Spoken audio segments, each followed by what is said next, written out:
नमस्ते दोस्तों, group theory में आज हम लोगों का लेक्चर नंबर 24 है और आज हम लोग पढ़ने वाले हैं कॉन्ग्रुएंस मॉड्यूलो एम रिलेशन। अब आप ये सोच सकते हैं कि हम लोग ग्रुप थ्योरी पढ़ते पढ़ते इक्विवेलेंस रिलेशन पढ़ने लगे, फिर इक्विवेलेंस रिलेशन से हम लोग इक्विवेलेंस क्लासेस पढ़ने लगे, फिर हम लोग पार्टीशन पढ़ा और अब हम लोग पढ़ने जा रहे हैं कॉन्ग्रुएंस मॉड्यूलो एम रिलेशन। तो बेसिकली बच्चों ये सब पढ़ने का एक मतलब ये है, एक पर्पस ये है कि हम लोग आज एक बहुत ही इंपॉर्टेंट टर्म इंट्रोड्यूस करने वाले हैं और वो है जेड एम। तो जेड एम कैसे आया, मतलब कि इसका क्या प्रोसेस है, इसके लिए हम लोगों को ये सब चीजें आनी चाहिए थी, क्योंकि ये जेड एम अब्स्ट्रैक्ट अलजेब्रा में बहुत ही ज्यादा इंपॉर्टेंट टर्म है और एक बार ये इंट्रोड्यूस हो गया तो आप बहुत सारी ग्रुप की प्रॉपर्टीज हो, आप इससे कह दीजिए हर ऑर्डर का इसके पास ग्रुप होगा। इसलिए जब ये इतना इंपॉर्टेंट है तो इसका इंट्रोडक्शन भी थोड़ा ग्रैंड होना चाहिए, इसलिए इसको इंट्रोड्यूस करने के लिए हम लोगों ने रिलेशन, क्लासेस, पार्टीशन और आज मॉड्यूलो एम रिलेशन पढ़ के इसको हम लोग फाइनली आज हम लोग क्या करेंगे, इंट्रोड्यूस। तो बेसिकली हम लोग आज स्टार्ट करते हैं सबसे पहले कि कॉन्ग्रुएंस मॉड्यूलो रिलेशन क्या होता है। तो चलिए बच्चों इसको समझते हैं। अगर आपके पास z सेट ऑफ इंटीजर्स है, ले लेते हैं कि let z be the set of integers, z हमारा क्या है, सेट ऑफ इंटीजर्स, एंड हमने एक स्मॉल m, हमने एक पॉजिटिव इंटीजर लिया एंड स्मॉल m बी, आप इसको ऐसे कर देते हैं, बी आ पॉजिटिव इंटीजर। अब एक रिलेशन डिफाइन करते हैं capital R. We define a relation capital R. एक हमने रिलेशन डिफाइन किया कैपिटल आर, किस पे, सेट ऑफ इंटीजर्स पे, ऑन जेड, सच दैट अगर आप कोई भी दो इंटीजर्स लें, any two set of integers से कोई भी दो इंटीजर्स पिक कर लें, अगर तो वो हमारा जो गिवन रिलेशन है वो क्या है, तो वो दो इंटीजर्स आपस में रिश्तेदार होंगे, मतलब कि आपस में रिलेटेड होंगे अगर हमारा रिलेशन कुछ ऐसा हो, इफ एंड ओनली इफ कि दो इंटीजर का जो डिफरेंस है, मतलब कि a माइनस बी, वो हमारा डिविजिबल होना चाहिए पॉजिटिव इंटीजर m से। मीन्स कि दो इंटीजर्स, आप कोई भी दो इंटीजर्स पिक करें तो वो आपस में जुड़े होंगे अगर उनका डिफरेंस डिविजिबल हो, किससे, कोई भी हमने एक पॉजिटिव नंबर फिक्स कर लिया उससे, अगर डिविजिबल है उनका डिफरेंस तो आप कहेंगे कि ये दोनों हमारे इंटीजर्स रिलेटेड है, मतलब कि आपस में रिश्तेदार हैं।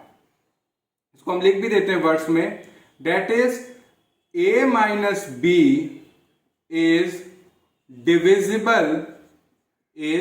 डिविजिबल बाय m, मतलब कि a माइनस बी हमारा डिविजिबल होना चाहिए कोई पॉजिटिव इंटीजर से। अगर ऐसा होता है तो हमारे ये दोनों इंटीजर्स आपस में रिलेटेड है, मतलब कि आपस में रिश्तेदार हैं।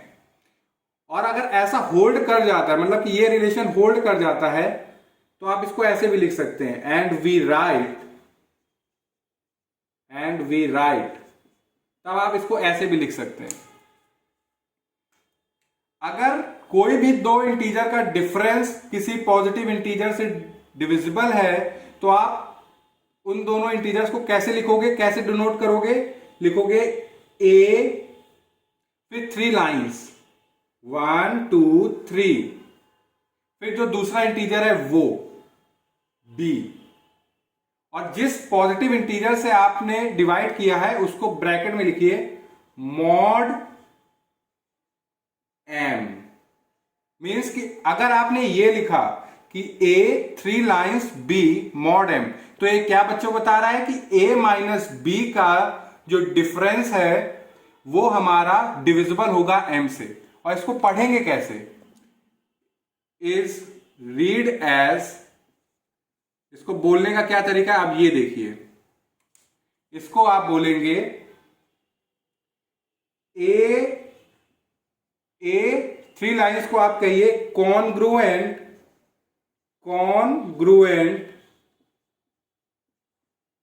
ए इज कॉन्ग्रुएंट, जो दूसरा इंटीजर है वो, टू बी मॉड्यूलो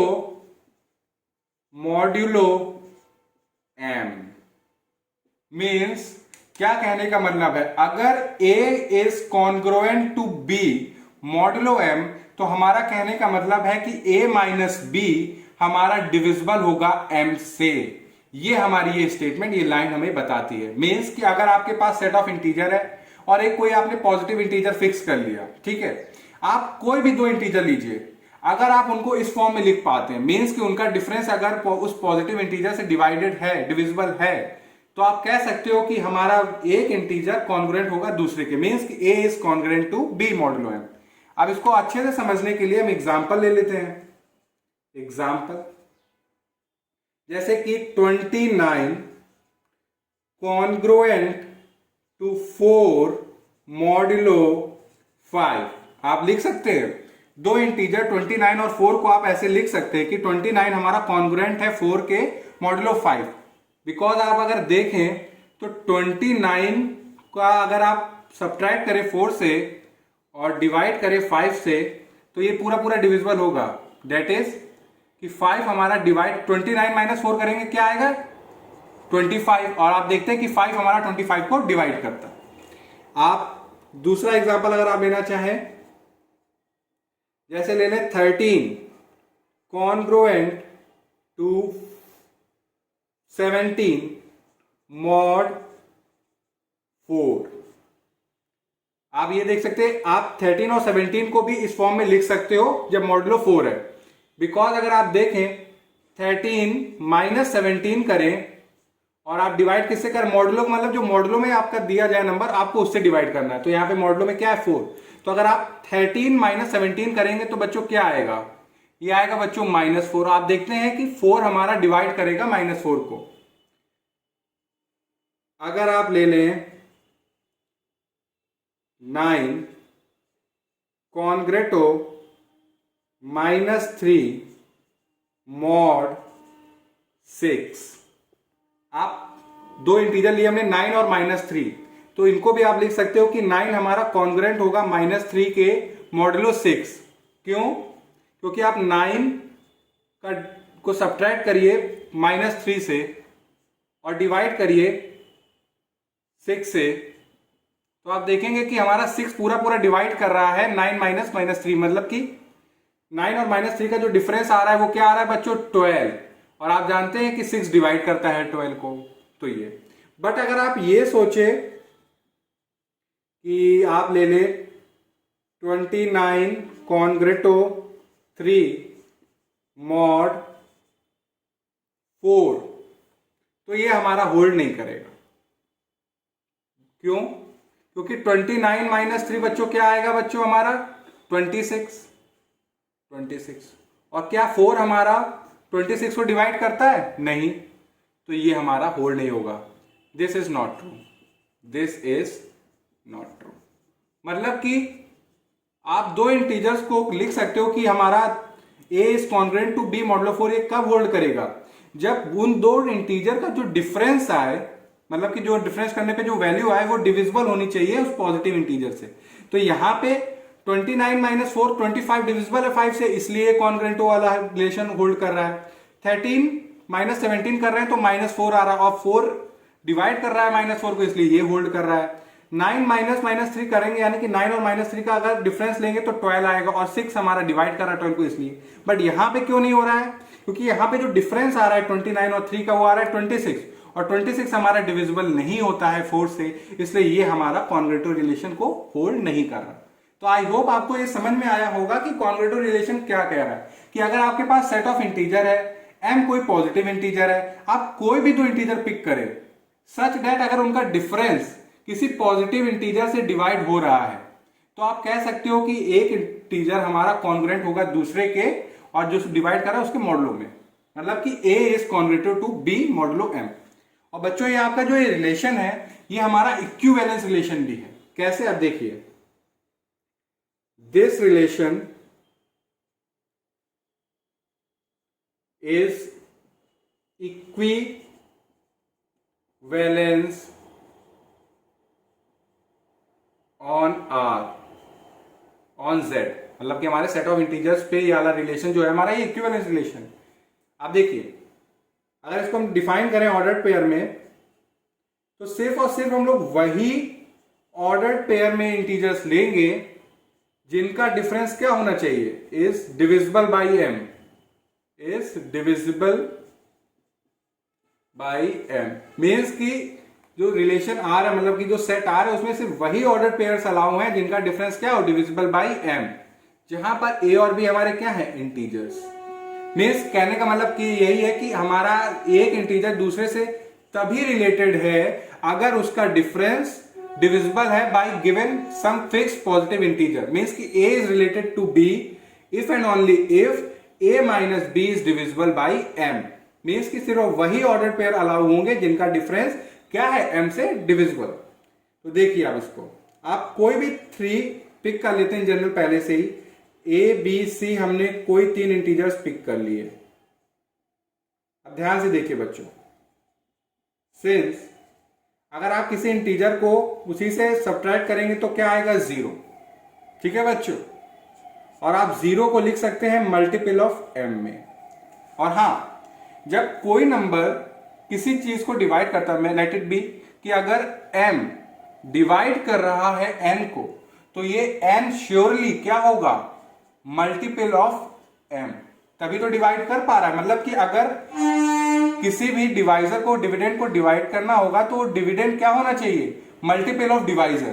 तो जैसे कि अगर m डिवाइड कर रहा है n को, तो n क्या होगा, पक्का मल्टीपल ऑफ डिवाइजर, मतलब कि मल्टीपल ऑफ। जैसे कि आप 25 क्यों डिवाइड कर पा रहा है, 5 क्यों डिवाइड कर पा रहा है 25 को, क्योंकि आप 25 को लिख सकते हो मल्टीपल ऑफ 5 में, मतलब कि 5 इंटू 5। 4 जो है वो -4 को क्यों डिवाइड कर पा रहा है, क्योंकि आप -4 को लिख सकते हो मल्टीपल ऑफ 4 में, 4 इंटू -1। 12 जो हमारा क्यों डिवाइड हो पा रहा है, क्योंकि आप 12 को लिख पा रहे हो मल्टीपल ऑफ 6 में, 6 इंटू 2। मीन्स कहने का मतलब ये है कि अगर कोई नंबर किसी को डिवाइड करता है तो वो जो नंबर जो डिवाइड हुआ है वो जरूर डिवाइजर का क्या होगा, मल्टीपल में। जैसे आप देख सकते हैं कि 25 क्यों डिवाइड हुआ, क्योंकि आप उसको 5 के मल्टीपल में लिख पा रहे हो। -4 क्यों डिवाइड हुआ, क्योंकि आप उसको 4 के मल्टीपल में लिख पा रहे हो। 12 हमारा क्यों डिवाइड हुआ, क्योंकि आप उसको 6 के मल्टीपल में लिख पा रहे हो। बट यहां पे अगर आप देखें, आप 26 को 4 के मल्टीपल में नहीं लिख पा रहे हो, इसलिए ये हमारा डिवाइड नहीं हो रहा है। तो मीन्स कहने का मतलब यह है कि अगर कोई नंबर डिवाइड करता है किसी को, तो जो डिवाइड हो रहा है वो श्योरली क्या होगा, डिवाइजर के मल्टीपल में। तो यहां पे अगर आप देखें, कोई भी नंबर होता है वो 0 को जरूर डिवाइड करता है, तो यानी कि आप 0 को लिख सकते हैं मल्टीपल ऑफ m में। अगर आप 0 को मल्टीपल ऑफ m में लिख पा रहे हैं तो ये क्या इंप्लाई कर रहा है कि a माइनस a, जो कि क्या है 0, जिसको आपने मल्टीपल ऑफ m में लिखा, ये क्या होगा, इज डिविजिबल बाई m। तो अगर a माइनस a हमारा डिविजिबल बाई m है, क्यों डिविजिबल बाई m है, क्योंकि हमने a माइनस a को जो कि 0 आया उसको मल्टीपल ऑफ m में लिख पा रहे हैं। मीन्स कि आप m इसको डिवाइड कर पा रहा है, तो वही कहने का मतलब है कि a minus a is divisible by m। तो ये इंप्लाई क्या करता है कि ये ऑर्डर्ड पेयर a, बिलोंग करेगा हमारे R में, और ये बिलोंग कर गया तो R हमारा क्या है, रिफ्लेक्सिव। R is reflexive. अब देखिए, हम यहां से रिलेशन R से एक ऑर्डर पेयर ले लेते हैं जो इस प्रॉपर्टी को होल्ड कर रहा है। Let a, b belongs to R। a, b है जो बिलोंग कर रहा है R में। तो ये क्या इंप्लाई कर रहा है, ये इंप्लाई कर रहा है कि इन दो इंटीजर का जो डिफरेंस है ये पक्का डिविजिबल बाई m है, is divisible by m। Means कि a माइनस बी हमारा क्या होगा, a माइनस बी हमारा श्योरली आप उसको मल्टीपल ऑफ m में लिख पा रहे हो, इसीलिए डिविजिबल है। मीन्स कि a माइनस बी हमारा कुछ m इंटू क्यू फॉर्म में, मतलब कि मल्टीपल ऑफ m, जहां पे q क्या है हमारा, कोई integer, for some q belonging to integer. Means कि अगर आपने एक ऑर्डर पेयर लिया आर से, अब रिलेशन आर से, अगर सेट आर से अगर आपने ऑर्डर पेयर लिया है, मतलब कि उन दो इंटीजर्स का डिफरेंस क्या है, डिविजिबल बाई एम। अगर डिविजिबल बाई एम है मतलब कि ए माइनस बी को आप किसके फॉर्म में लिख पा रहे हो, मल्टीपल ऑफ एम में। अगर आप दोनों साइड सब्ट्रैक्शन से मल्टीप्लाई कर दें तो ये हो जाएगा B minus A M into minus Q, कोई फर्क नहीं। तो आप देख पा रहे हैं कि हम b माइनस ए को भी मल्टीपल ऑफ m में लिख पा रहे हैं। और क्यों लिख पा रहे हैं, क्योंकि हम देख सकते हैं सिंस q हमारा बिलोंग कर रहा है इंटीजर में, तो माइनस क्यू भी बिलोंग करेगा इंटीजर में, क्योंकि हमारा क्या है कि इंटीजर में पॉजिटिव और नेगेटिव दोनों नंबर बिलोंग करते हैं। तो अगर आप जो हमारा a माइनस बी है जो मल्टीपल ऑफ सम इंटीजर है, जहां पे m हमारा क्या है जो डिवाइड कर रहा है, वहीं पे b माइनस ए को आप देखें आप लिख पा रहे हैं मल्टीपल ऑफ m में, मतलब कि आप किस फॉर्म में लिख पा रहे हो कि m डॉट सम इंटीजर। तो आप ये इंप्लाई कर सकते हो कि b minus A is divisible by m। क्यों कह पा रहे हैं, क्योंकि आप देख पा रहे हो कि b माइनस ए को भी हम मल्टीपल ऑफ m में लिख पा रहे हैं। तो इससे क्या इंप्लाई होता है कि b कॉमा ए भी हमारे रिलेशन में बिलोंग कर रहा है। अब b कॉमा अगर बिलोंग कर रहा है तो इससे क्या पता चला कि हमने a कॉमा बी फॉर्म का एक ऑर्डर्ड पेयर लिया रिलेशन r से, और हमने ये देखा कि अगर a कॉमा बी फॉर्म का अगर प्रेजेंट है तो b कॉमा ए फॉर्म का भी प्रेजेंट है रिलेशन। और इससे पता चलता है कि हमारा जो रिलेशन r है ये सिमेट्रिक है, r इज सिमेट्रिक। अब थर्ड, आप दो ऑर्डर पेयर लीजिए, let a comma B belonging to r and b comma C belonging to r। अब ये दोनों सेट r से आ रहे हैं तो ये क्या इंप्लाई कर रहे हैं कि a minus B is divisible by m, is divisible by m, and b minus C is divisible by m। तो इससे क्या इंप्लाई किया कि a माइनस बी हमारा पक्का क्या होगा, मल्टीपल ऑफ m, मतलब कि m into x, multiple of m, जहां पे x हमारा कोई भी इंटीजर होगा, एंड b माइनस सी भी हमारा डिविजिबल है m से, मतलब कि b माइनस सी भी क्या होगा, मल्टीपल ऑफ m, तो m इंटू वाई। यहां पे लिख देते हैं कि फॉर सम x और y हमारे बिलोंग कर रहे हैं सेट ऑफ इंटीजर से। अब एक काम करिए, इन दोनों को ऐड कर दीजिए, a minus B plus b minus C, तो m into X plus m into Y. तो minus B plus B cancel out हो जाएगा तो आएगा a माइनस सी, और m कॉमन ले लेंगे इधर से तो आएगा x प्लस वाई। तो आप देखते हैं अगर x y दो इंटीजर हैं तो उनका sum, since x y belongs to integer, तो उनका सम ऑफ टू इंटीजर भी हमारा क्या होगा, इंटीजर, क्योंकि इंटीजर एडिशन के साथ होता है ग्रुप, तो क्लोजर प्रॉपर्टी हमारी होल्ड कर रही है। तो अगर आप दो इंटीजर को ऐड करेंगे तो भी क्या मिलेगा आपको, एक इंटीजर। तो आप a माइनस सी को भी लिख पा रहे हो मल्टीपल ऑफ m। अगर आप a माइनस सी को मल्टीपल ऑफ m में लिख पा रहे हो तो ये क्या इंप्लाई कर रहा है कि a माइनस सी भी हमारा क्या है, इज डिविजिबल बाई m। और ये इंप्लाई करता है कि a कॉमा सी फिर हमारा बिलोंग कर रहा है r में। तो आपने देखा कि if a comma B belong करे रिलेशन r में, साथ ही साथ b कॉमा सी भी अगर बिलोंग कर रहा है रिलेशन r में, तो श्योरली a कॉमा सी भी रिलेशन r में होगा। और इससे क्या पता चलता है बच्चों कि हमारा रिलेशन r इज ट्रांजिटिव। तो आपने देखा कि ये जो रिलेशन हमने डिफाइन किया a congruent to b modulo m, ये हमारा इक्विवेलेंस रिलेशन आया, क्योंकि इसमें रिफ्लेक्सिव प्रॉपर्टी भी होल्ड कर रही है, सिमेट्रिक प्रॉपर्टी भी होल्ड कर रही है, और ट्रांजिटिव प्रॉपर्टी भी होल्ड कर रही है। तो ये हमारा क्या है, इक्विवेलेंस रिलेशन। तो अब बोर्ड रब करके आपको इसके आगे का बताते हैं। तो अभी हम लोगों ने देखा कि अगर आप दो इंटीजर्स लेते हो a और b, तो अगर आप उनको ऐसे लिख पाते हो कि a कॉन्ग्रेटो बी मॉड्यूलो एम। तो बच्चों ये हमारा क्या डिपिक्ट करता है, मतलब ये क्या ये लाइन हम लोगों को बताती है, जरा ये देखिए। अभी हम लोगों ने सीखा, अगर आप दो इंटीजर को ऐसे लिख रहे हो कि ए कॉन्ग्रेटो बी मॉड एम, मीन्स कि हमारा एम डिवाइड करेगा ए माइनस बी को। आप ये कह सकते हो, आप ये कह सकते हो कि A minus B is divisible by M, कि ए माइनस बी डिविजिबल है बाई एम। आप ये कह सकते हो कि A minus B when divided by m leaves 0 remainder। आप ये भी कह सकते हो आप कि a माइनस बी इज अ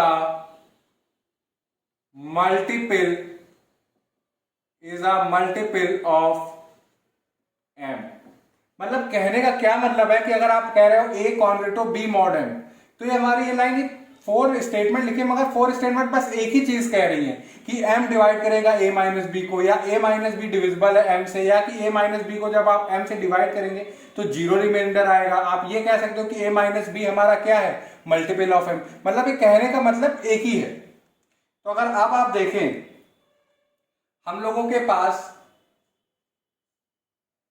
एक नॉन एम्प्टी सेट है और बहुत ही सीधा साधा सेट है, सेट ऑफ इंटीजर 0 1 -1 2 -2 3 -3। मतलब बहुत ही अच्छा, बहुत ही प्यारा एक सिंपल सा हमारे पास एक सेट है।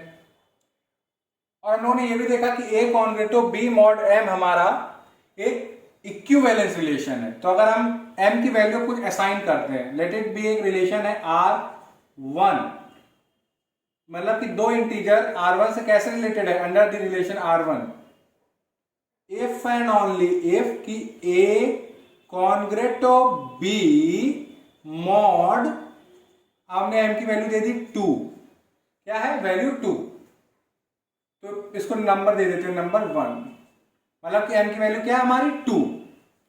अब देखिए, एक नॉन एम्प्टी सेट है, एक इक्विवेलेंस रिलेशन दिया हुआ है। तो अभी जब हम लोग इक्विवेलेंस क्लासेस पढ़ रहे थे तो हम लोगों को पता चलता था कि अगर आपके पास नॉन एम्प्टी सेट और इक्विवेलेंस रिलेशन है तो आप क्या बना सकते हो, इक्विवेलेंस क्लासेस। तो चलिए इसकी इक्विवेलेंस क्लासेस बनाते हैं। तो सबसे पहले आएगी, एक इसका एलिमेंट पिक करते हैं 0। तो इक्विवेलेंस क्लास ऑफ 0 वो क्या होगी बच्चों, हमें वो सारे इंटीजर्स कलेक्ट करने हैं जो क्या हो, रिश्तेदार हो, जो क्या हो, रिश्तेदार हो 0 के। और रिलेशन कैसा है बच्चों, दैट इज कि a, मतलब कि हमने x लिया हुआ है ना, तो x कॉन्ग्रेटो 0 मॉड 2, x कॉन्ग्रेटो 0 मॉड 2। या आप इसको ऐसे भी लिख सकते हो कि हमारा 2 डिवाइड करेगा x और 0 के डिफरेंस को, या आप ये कह सकते हो कि x हमारा x माइनस 0 क्या है, मल्टीपल ऑफ 2, मतलब कि 2n, n हमारा कुछ इंटीजर है। तो आप कलेक्ट करिए वो सारे इंटीजर्स जो क्या हो, मल्टीपल ऑफ 2। तो कौन कौन से आएगा इसमें, आपका 0 आ जाएगा, 2 आ जाएगा, 4 आ जाएगा, 6 आ जाएगा, -2 आ जाएगा, -4 आ जाएगा, -6 आ जाएगा, एंड सो ऑन। अब एक काम करते हैं, दूसरा इंटीजर पिक करते हैं, 1 पिक कर लेते हैं हम लोग। तो क्या निकालना है, इक्विवेलेंस क्लासेस एलिमेंट की निकलती है, तो यहां पे इक्विवेलेंस क्लास ऑफ 1, मतलब कि हमें कलेक्ट करने हैं वो सारे इंटीजर्स जो क्या हो, रिश्तेदार हो 1 के। और रिलेशन हमारा क्या है कि क्या होल्ड करे कि x कॉन्ग्रेटो 1 मॉड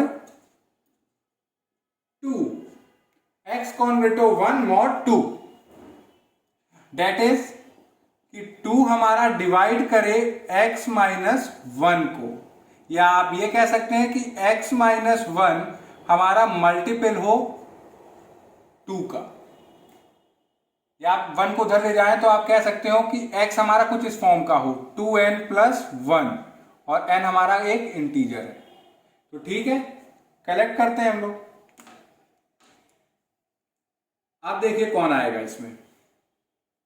अब क्या करिए, जो 2n के मल्टीपल है उनमें 1 ऐड करिए, तो कैसा आएगा, 1 आएगा, 3 आएगा, 5 आएगा, 7 आएगा, -1 आएगा, -3 आएगा, -5 आएगा, एंड सो ऑन, ऐसे चलता चला जाएगा। तो अगर आप देखें, अब कोई और अगर आप इक्विवेलेंस क्लासेस निकालेंगे किसी भी इंटीजर की, या तो इक्विवेलेंस क्लास ऑफ 0 के इक्वल आएगी या तो इक्विवेलेंस क्लास ऑफ 1 के इक्वल आएगी, क्योंकि आप लोगों ने इक्विवेलेंस की प्रॉपर्टी पढ़ी थी कि अगर कोई एलिमेंट किसी इक्विवेलेंस क्लास में आ जाए तो उस एलिमेंट की अगर आप इक्विवेलेंस क्लास निकालेंगे तो जो गिवन इक्विवेलेंस क्लास है उसके इक्वल आएगी। दैट इज कि अगर 2 हमारा बिलोंग करता है इक्विवेलेंस क्लास ऑफ 0 में, तो equivalence of class of 2 equal to equivalence class of 0। तो यही कहने का मतलब है कि आप देख सकते हैं कि इक्विवेलेंस क्लास ऑफ 0 और इक्विवेलेंस क्लास ऑफ 1 के अलावा कोई दूसरी इक्विवेलेंस क्लास एग्जिस्ट नहीं करेगी। अगर एग्जिस्ट करेगी तो या तो वो 0 के इक्वल होगी या तो 1 के इक्वल होगी। और आप एक चीज इससे भी कंफर्म कर सकते हैं कि आप इक्विवेलेंस क्लास ऑफ 0 और इक्विवेलेंस क्लास ऑफ 1 को जब यूनियन करेंगे तो आपको पूरा सेट ऑफ इंटीजर्स मिल रहा है। और आप ये भी देख सकते हैं कि हमारी ये जो इक्विवेलेंस क्लासेस आई हैं, इक्विवेलेंस क्लास ऑफ 0 और इक्विवेलेंस क्लास ऑफ 1, ये हमारी डिसजॉइंट है, मतलब कि कोई भी एलिमेंट कॉमन नहीं है। अब जरा एक काम करते हैं, m की वैल्यू 2 ना लेके आपकी m की वैल्यू ले लेते हैं 3। मतलब एक रिलेशन है a is related to b under the relation R2 if and only if a congruent to b mod 3। तो फिर से क्या करते हैं हम लोग, नॉन एम्प्टी सेट में हमें दिया हुआ है सेट ऑफ इंटीजर, रिलेशन हमें पता है कि हमने क्या किया, a कॉन्ग्रेटो b मॉड 3। तो अब निकालते हैं हम लोग, 0 हम पिक करते हैं क्योंकि इक्विवेलेंस क्लासेस निकालनी है, क्योंकि हमारे पास इक्विवेलेंस रिलेशन है तो निकाल सकते हैं। तो इक्विवेलेंस क्लास ऑफ 0 में हमें कलेक्ट करने हैं वो सारे इंटीजर्स जो क्या हो, रिश्तेदार हो 0 के। दैट इज कि x कॉन्ग्रेटो 0 मॉड 3, दैट इज कि 3 हमारा डिवाइड करे x माइनस 0 को, या आप ये कह सकते हैं कि x माइनस 0 हमारा क्या हो, मल्टीपल ऑफ 3, जहां पे n हमारा इंटीजर है। तो अब देखिए बच्चों, इसमें क्या आएगा हमारा, इसमें आप मल्टीपल ऑफ 3 तो आएंगे आपके 0, 3, 6, -3, -6 एंड सो ऑन, मतलब मल्टीपल ऑफ 3 आएंगे।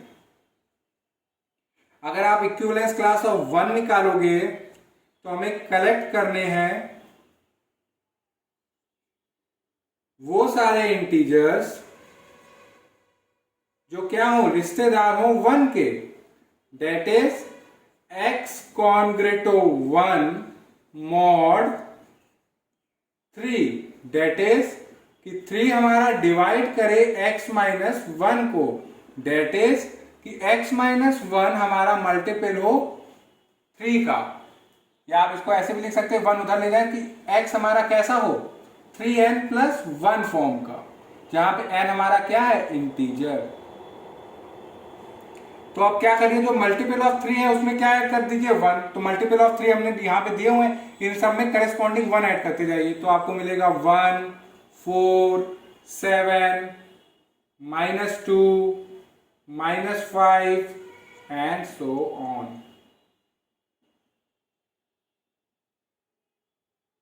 अब क्या करिए, आप निकालिए इक्विवेलेंस क्लास ऑफ 2।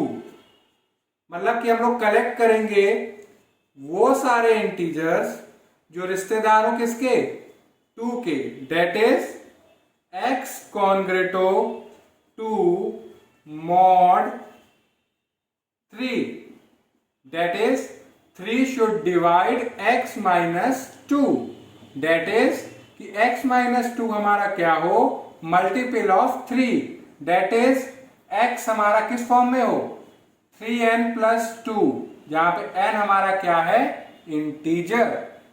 तो क्या करिए, जो मल्टीपल ऑफ 3 है उसमें 2 ऐड करते जाइए। तो यहां पे जैसे मल्टीपल ऑफ 3 है तो इसमें आएगा आपका 2, 5, 8, -1, -4, ऐसे चलता चला जाएगा।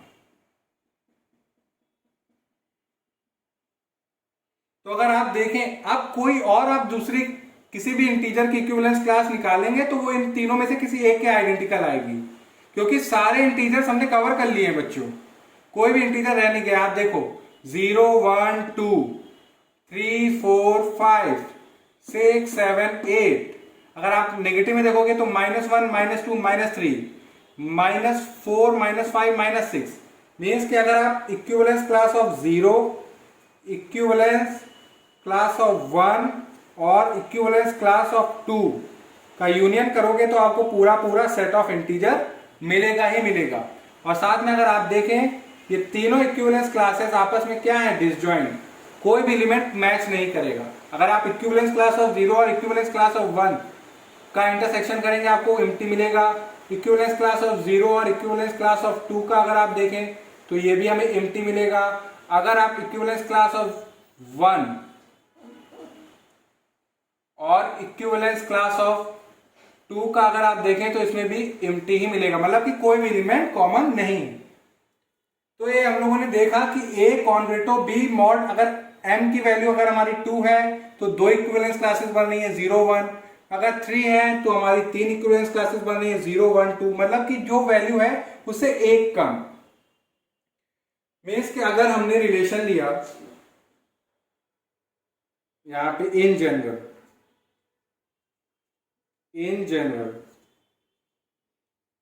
कि दो इंटीजर आपस में रिलेटेड हैं if and only if A congruent to B mod M,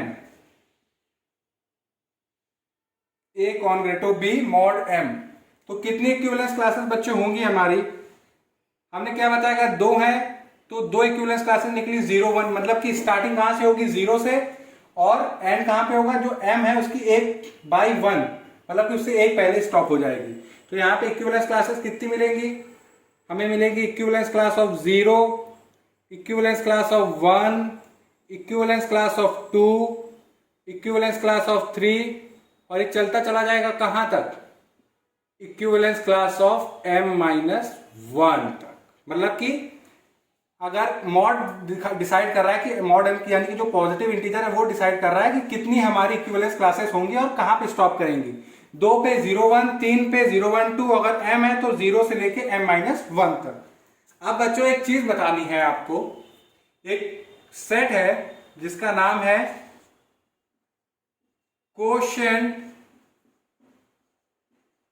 quotient set. ये क्या होता है बच्चों, इसको ध्यान से देखिए। अगर आपके पास कोई नॉन एम्प्टी सेट दिया जाए कि let S be a non empty set and R be an, और आपके पास एक नॉन इक्विवेलेंस रिलेशन डिफाइन है हमारे सेट S पे, and R be an equivalence relation on S, मतलब हमारे पास क्या एक नॉन एम्प्टी सेट है, एक इक्विवेलेंस रिलेशन दिया गया है, तो जो कलेक्शन होगा इक्विवेलेंस क्लासेस का, देन कलेक्शन ऑफ इक्विवेलेंस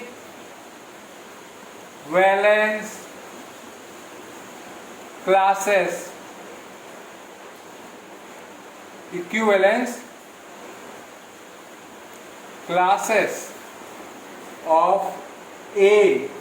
तो जो अगर आपके पास क्या है, नॉन एम्प्टी सेट है, आपके पास एक हमारा दिया हुआ है इक्विवेलेंस रिलेशन एस पे डिफाइंड है, तो जो कलेक्शन होगा इक्विवेलेंस क्लासेस का एस की, वो हमारा कहलाएगा क्वोशिएंट सेट, इज कॉल्ड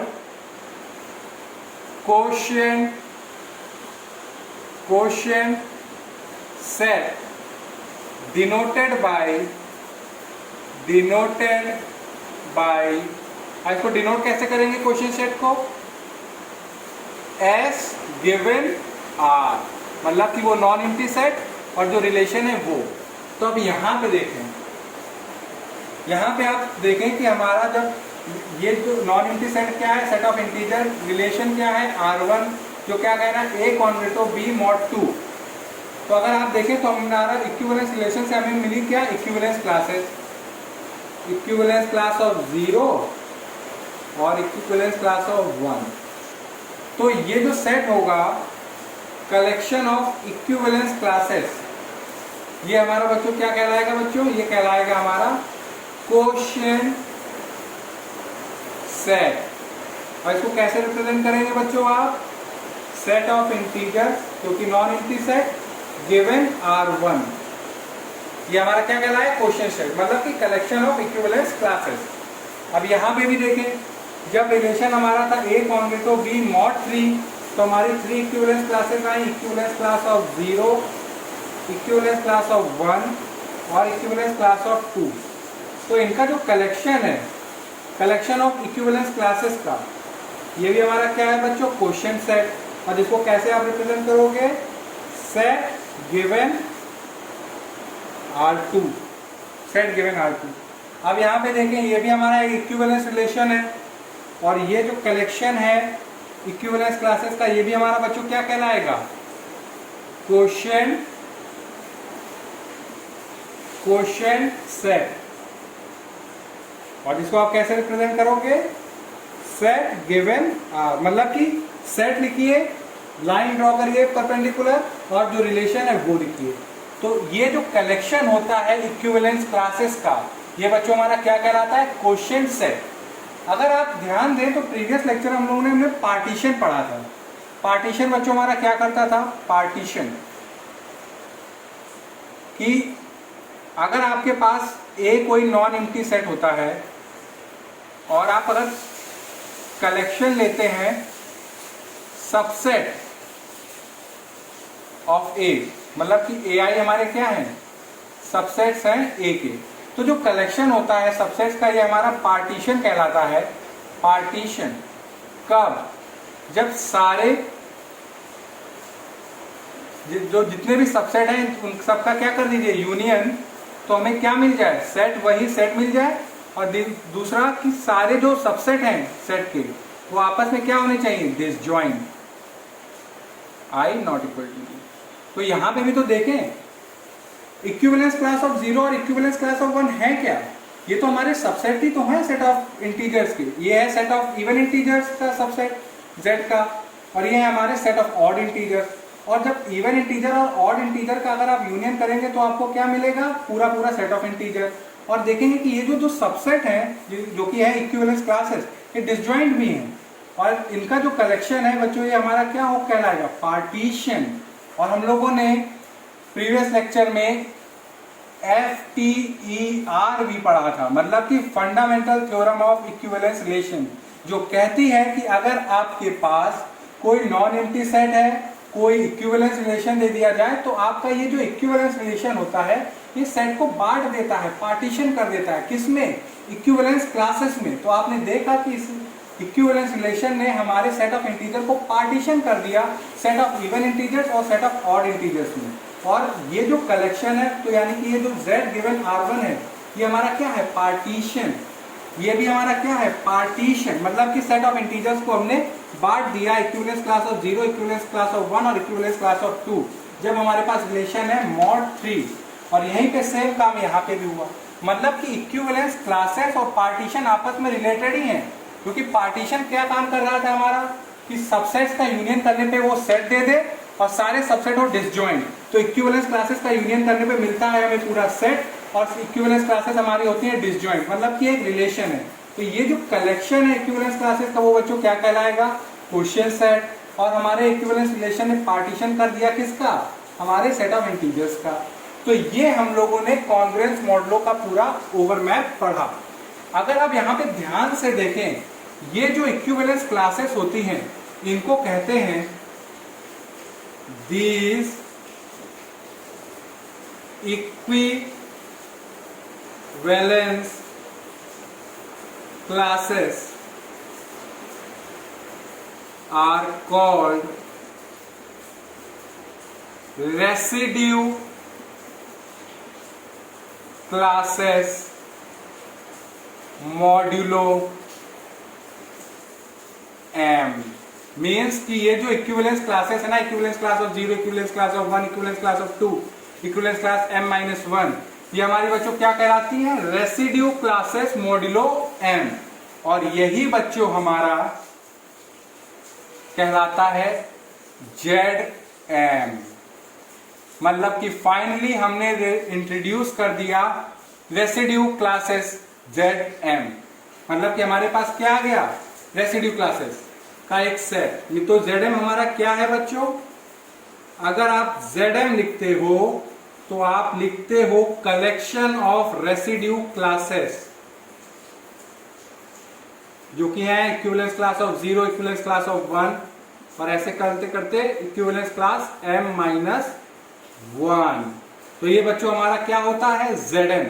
और इन प्रैक्टिस में धीरे धीरे जब आप लोगों की प्रैक्टिस मिलेगी तो हम लोग जरूरी नहीं है कि हम हर बार इक्विवेलेंस क्लासेस को स्क्वायर ब्रैकेट में ही डिनोट करें। प्रैक्टिस जब होगी, सारे नोटेशन जब हम लोगों को क्लियर होगा, तो हम लोग सिंपली Zm को कैसे लिख सकते हैं, 0, 1, 2, 3 से लेके m-1, मतलब कि स्क्वायर ब्रैकेट लगाने की भी कोई नीड नहीं है। अगर आपने Zm लिखा है तो हम लोग अंडरस्टूड है कि ये क्या है हमारी, ये 0 नॉर्मल 0 नहीं है, ये 0 हमारा इक्विवेलेंस क्लासेस है, मतलब कि रेसिड्यू क्लासेस है। ये नॉर्मल 0 आप मत डिनोट करिएगा। ये तो हम लोगों की प्रैक्टिस होगी जो हम लोग ऐसे लिख पाएंगे, मतलब कि हम लोगों को स्पेसिफाई नहीं करना पड़ेगा कि स्क्वायर ब्रैकेट लगा के हम डिनोट करें। मगर ये 0, 1, 2, 3 हमारी क्या है, ये रेसिड्यू क्लासेस हैं, और Zm हमारा क्या है, इन क्लासेस का सेट, कलेक्शन। तो बच्चों, तो ये जो हमारा Z गिवन R1 है, ये बच्चों हमारा क्या होगा, Z2, equivalence class of 0, equivalence class of 1। और यहां पे देखें तो ये बच्चों हमारा क्या है, Z3। और आप वैसे भी जानते हैं कि अगर कोई नंबर डिवाइड करता है, मतलब कि जैसे 2 डिवाइड करता है किसी इंटीजर को, तो पॉसिबल रिमाइंडर क्या आते हैं, पॉसिबल रिमाइंडर 0 आएगा या तो 1 आएगा। अगर 3 डिवाइड करेगा किसी इंटीजर को तो पॉसिबल रिमाइंडर क्या आएंगे, 0 आएगा, 1 आएगा, 2 आएगा। ये तो बेसिक मैथ है। 4 अगर डिवाइड करेगा n को तो कितने रिमाइंडर आएंगे, 0, 1, 2, 3, मतलब कि एक कम। अगर m डिवाइड करेगा n को तो कितने रिमाइंडर आएंगे, 0, 1, 2, 3 से लेके m-1 तक। तो वही चीज है कि यहां पे अगर हम Z2 लिख रहे हैं तो मतलब कि 0, 1, 0, 1, Z3 लिख रहे हैं तो 0, 1, 2, मतलब पॉसिबल रिमाइंडर की इक्विवेलेंस क्लासेस। और यहाँ पे अगर Zm लिख रहे हैं तो यहाँ पे हमने पॉसिबल रिमाइंडर जो होते थे वो 0, 1, 2, 3 m-1। तो बेसिकली आज का रिलेशन हम लोगों का जो लेक्चर था वो कॉन्ग्रुएंस मॉडलों पे था, और इसको हम लोगों ने बहुत डिटेल में पढ़ा, और हम लोगों ने Zm इंट्रोड्यूस भी कर दिया है इस कॉन्सेप्ट का यूज करके। तो अब नेक्स्ट लेक्चर में हम लोग इसके आगे ग्रुप थ्योरी कंटिन्यू करेंगे। आई होप कि आपको ये लेक्चर समझ में आया हो। अगर इसमें कहीं कोई डाउट है या कोई पार्ट ना क्लियर हो तो आप कमेंट सेक्शन में लिख के बताइएगा। Thank you.